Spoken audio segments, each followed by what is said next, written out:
Hi friends, please subscribe to Amravati Media and press the bell icon for more latest updates. పులివెందులలో వైసీపీ జాగ్రత్త పడాల్సిందే. మాజీ ముఖ్యమంత్రి YS Jaganmohan రెడ్డిని మానసికంగా దెబ్బ కొట్టేందుకు పులివెందుల మున్సిపల్ ఎన్నికలను అస్త్రంగా వాడుకోవాలని టీడీపీ చూస్తోంది. ఇందులో భాగంగా బలమైన నాయకుల్ని బరిలో నిలపాలని ఆ పార్టీ ప్రయత్నం చేస్తోంది. పులివెందుల మున్సిపల్ చైర్మన్ అభ్యర్థులుగా తూగుట్ట మధుసూదన్ రెడ్డి, అలాగే టీడీపీ ఇన్ఛార్జ్ బీటెక్ రవి సోదరుడి పేరు వినిపిస్తోంది.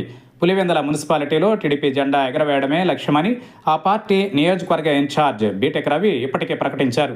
ఆ లక్ష్యంతో టీడీపీ చాప కింద నీరులా పావులు కదుపుతోంది. చేతిలో అధికారం ఉండడంతో నాయకుల్ని అలాగే ఓటర్లను తమ వైపు తిప్పుకునేందుకు టీడీపీ వేగంగా అడుగులు వేస్తోంది.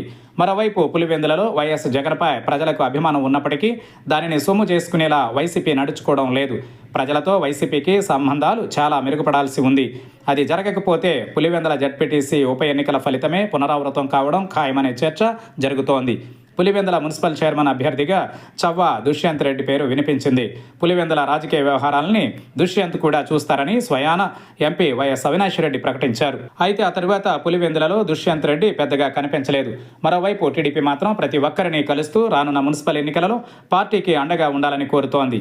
నిజానికి పులివెందుల జడ్పీటీసీ ఉప ఎన్నికలో టీడీపీ అరాచకాల నుంచి వైసీపీ చాలా గుణపాఠాలు నేర్చుకోవాల్సి ఉంది. కానీ ఆ దిశగా వైసీపీ ఆలోచన చేస్తున్న దాఖలాలు లేవని ఆ పార్టీ నాయకులే అంటున్నారు. కడప ఎంపీ వైఎస్ అవినాష్ రెడ్డి తన దగ్గరికి వచ్చే ప్రజలతో మాట్లాడడం వరకు ఓకే. అయితే ఎంతమంది ఆయన దగ్గరికి పోతారనేది కూడా పరిగణలోనికి తీసుకోవాలి. 100కి 75 మంది ఏ రాజకీయ నాయకుల దగ్గరికి వెళ్ళని ప్రజలే ఉంటారు. వాళ్ళందరికీ చేరువయ్యే మార్గాన్ని వైసీపీ అన్వేషించడం లేదు. అందుకే పులివెందుల ప్రజలతో వైసీపీకి ప్రజా సంబంధాలు బాగా తగ్గుతాయనే మాట స్థానికంగా వినిపిస్తోంది. గతంలో దివంగత వివేకానంద రెడ్డి పట్టణంలో చుట్టేసేవారు, సామాన్యులతో మాట్లాడేవారు. ప్రజల దగ్గరకే గతంలో వైఎస్ కుటుంబ సభ్యులు వెళ్లేవారు. ఇప్పుడు ఆ పరిస్థితి అసలు కనిపించడం లేదు. ఇక మాజీ ముఖ్యమంత్రి వైఎస్ జగన్ను ఒక స్థాయి పులివెందుల నాయకులు కలవడం అసాధ్యం. దీంతో వైసీపీకే దూరమయ్యే పరిస్థితి. మరొక వైపు బీటెక్ రవి, ఆయన సోదరులు, అలాగే ద్వితీయ శ్రేణి నాయకులంతా ప్రజలకు దగ్గరగా ఉంటున్నారు. వాళ్ల పనులు కొద్దో గొప్పో చేస్తూ తమ వైపు తిప్పుకునే ప్రయత్నం చేస్తున్నారు. కనీసం స్థానిక సంస్థల ఎన్నికల్లో అయినా టీడీపీకి అండగా నిలవాలన్న వారి వినతులపై సానుకూల వాతావరణం నెలకొన్నట్టు ఆ పార్టీ నాయకులు చెబుతున్నారు. అందుకే పులివెందుల మున్సిపాలిటీ వరకు ఎగరవేస్తామని టీడీపీ నాయకులు ధీమాగా చెబుతున్నారు.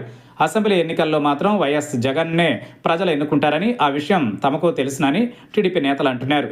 అయితే పులివెందుల మున్సిపాలిటీతో పాటు సర్పంచ్, ఎంపీటీసీ, జడ్పీటీసీ ఎన్నికలలో అత్యధిక స్థానాలను గెలుచుకుంటే రాష్ట్ర వ్యాప్తంగా వైసీపీని ఆత్మరక్షణలో పడేయొచ్చనేది టీడీపీ వ్యూహం. ఆ వ్యూహాన్ని అమలు చేయడానికి టీడీపీ అధిష్టానం ప్రత్యేక దృష్టి సారించింది. పులివెందుల టీడీపీ నాయకులు కోరిన విధంగా ఖర్చు చేస్తోంది. పులివెందుల టీడీపీలో అనైక్యత గురించి ఎంత తక్కువ మాట్లాడుకుంటే అంత మంచిది. అయినప్పటికీ కొన్ని టార్గెట్లు పెట్టుకుని నాయకులు ముందుకెళ్తున్నారు.